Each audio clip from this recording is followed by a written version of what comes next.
Evening, everyone. It is currently about 10 to 8 in the evening. Now, something I want to get out of the way first. I don't know if this works in like the US or anything like that, but for those of you living in the UK and you're looking to buy a vehicle, be it a car, a motorbike, tractor for fuck's sake, I found an app about an hour ago, and I've been sort of fiddling around with it. It's called Vehicle Smart. It's just the name of the app. And you can basically type in your registration plate, and it'll give you a full, detailed list of information regarding that car. Is it taxed? Is it insured? Has it been written off? Has it been scrapped? Is it stolen? It will give you a list of all the MOTs it's had. Has it passed, failed? And then of course you can click and find out what it passed, what it failed on, what the advisories were. You can then have a look at the mileage it's done between the previous, so like between the MOTs, you can check. Oh, that damn dog. You can check, say, between 2017 and 2018. You can see the mileage difference in between the previous year. And I thought it was really, really good. Again, it's called Vehicle Smart. Very fantastic app.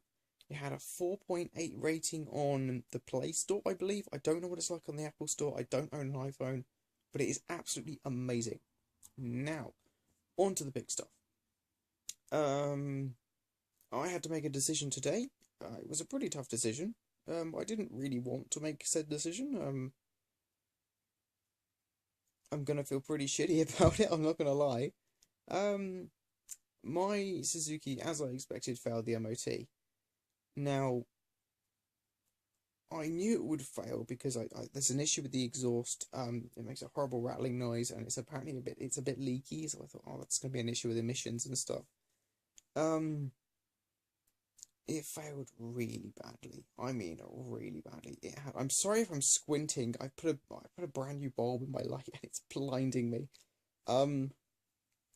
It had 9 advisories, 9 separate advisories, and the reasons for failing were like 8 or 9 as well.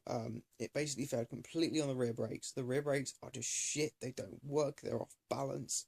It was horrendous.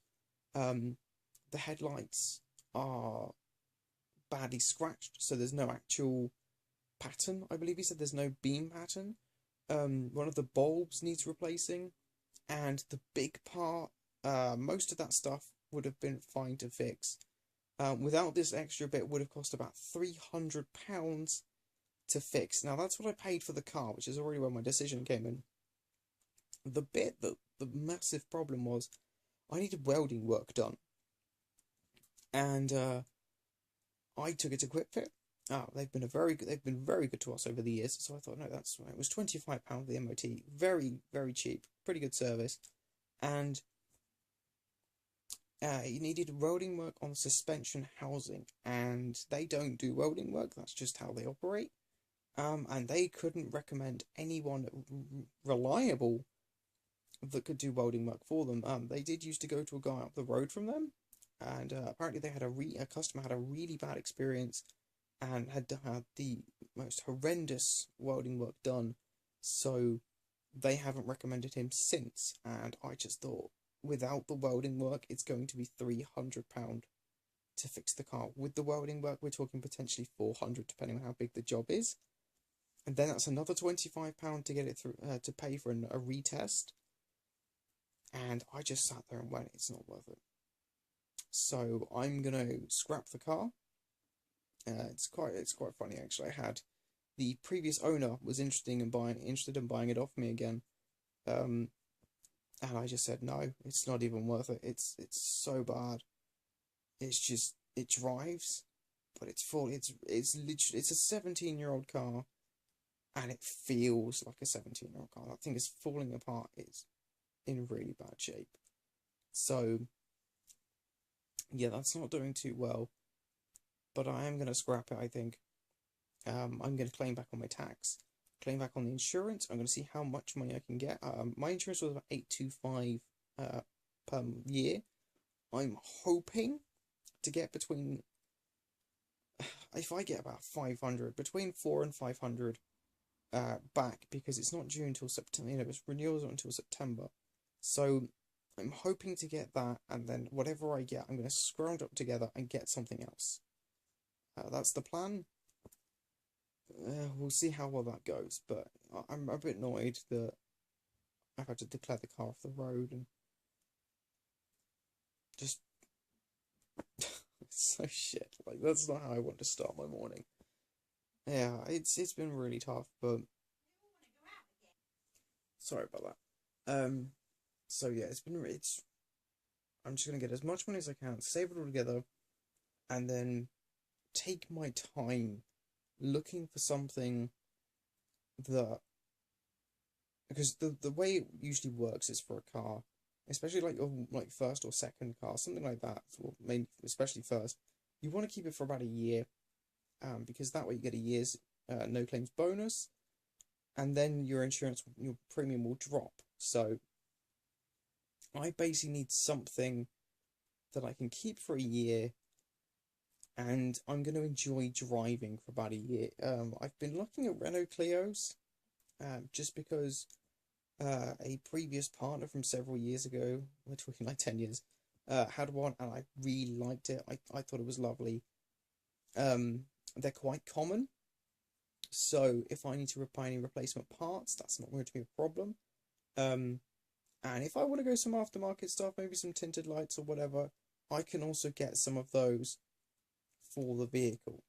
Now, I did find a 2006, I believe it was a 1.4 Extreme. I didn't really know that was a thing, and it looks lovely. It's got the facelift version of it. It's got what looks to be aftermarket wheels. I think they're actually stock, but they look like some BBS or something. They look really nice.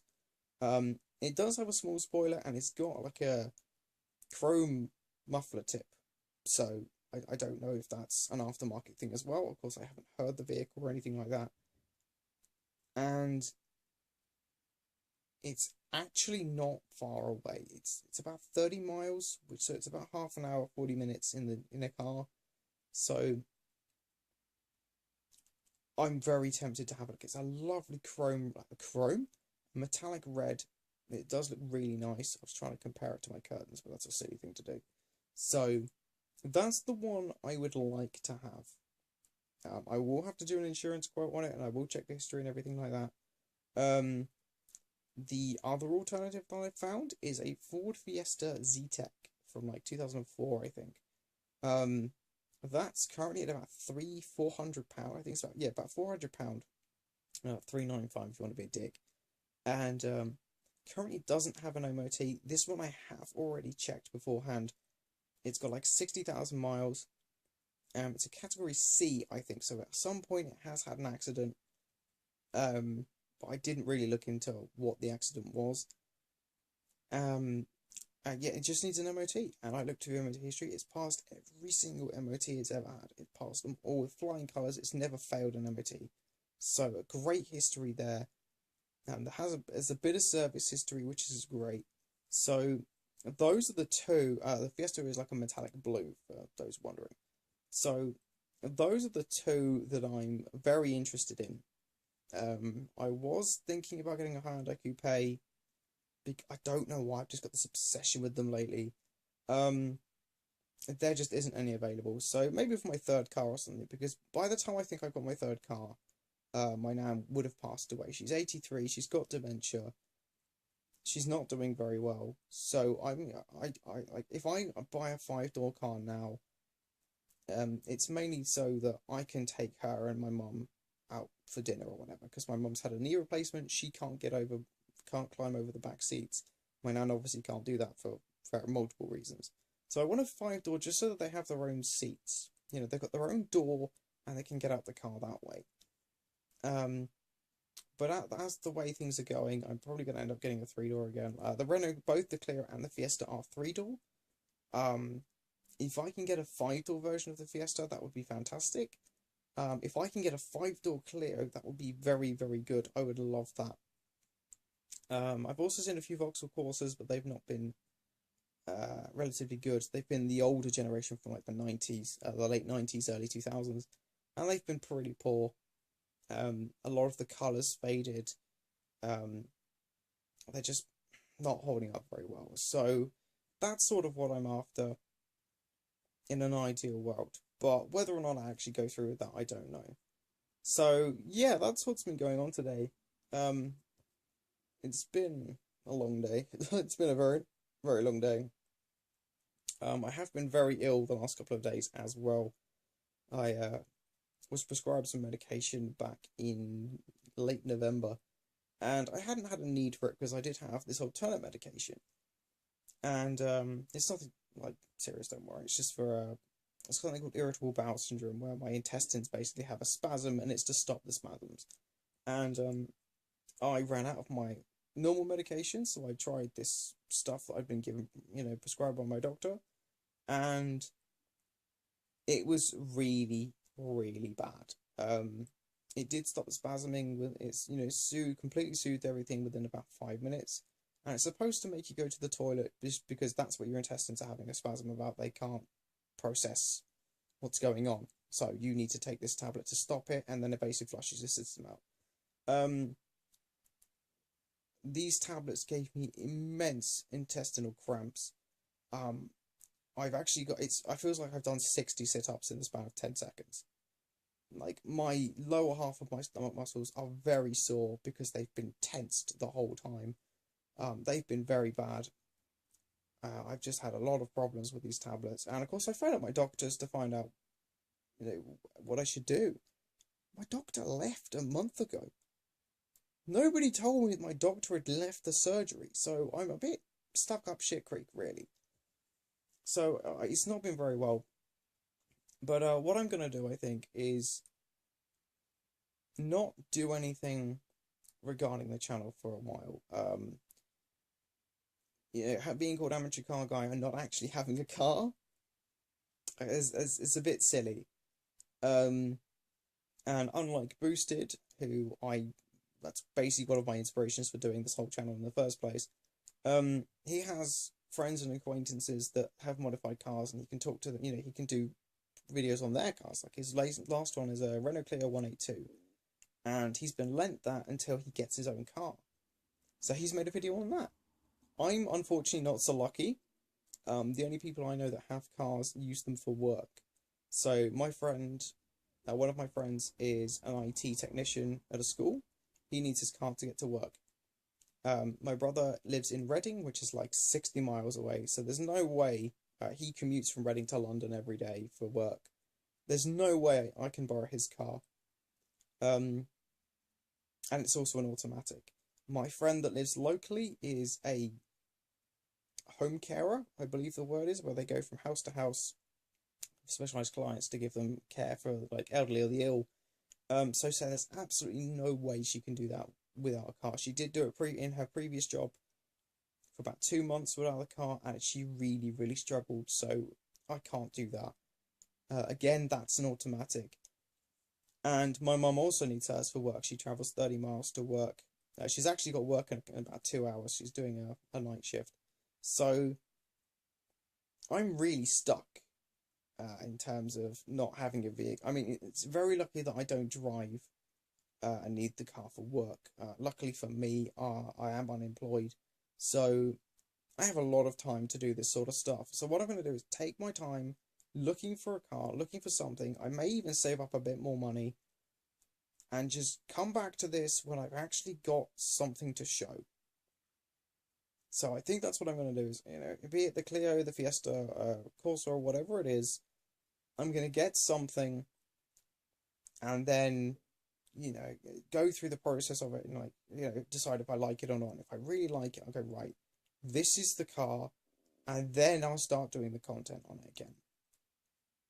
That I don't know when that'll be. That may be in a week. That may be in a month. I honestly don't know. I don't really know my financial situation at the moment. I know I have a building society account, but I can't check that online. I have to go in and check that. So I know I've got about £300 between my savings and my current account. So I don't know what's in that account in my building society. I'm hoping it's something. If it's less than £1,000, that's fantastic. I don't mind. That's great. Money is money, and that can help towards the insurance. So that's the situation I'm in, and I'm a bit annoyed that it has come to this, that I'm having to basically say no. I'm sorry, I can't put anything out. Um, it's just unfortunate that that's the situation I've been put in. I mean, I'm gonna have to go in my car now, and well, I'll do it tomorrow actually. I'm gonna have to take out the dash cam. I'm gonna have to take out the gear knob, the stereo, because I've got an aftermarket stereo and gear knob. Take all that out. Take the storage unit that's in the back. It's like a cloth thing. Take that out with all my stuff in. Take out the toolbox, the mag light, which I keep under the driver's side. Take out. I got like a thing of mints in there, and just put it back to stock. It's such a shame, but that's what's going on. Again, I'm really sorry, but there's nothing I can do about it. So until next time, guys, bye bye.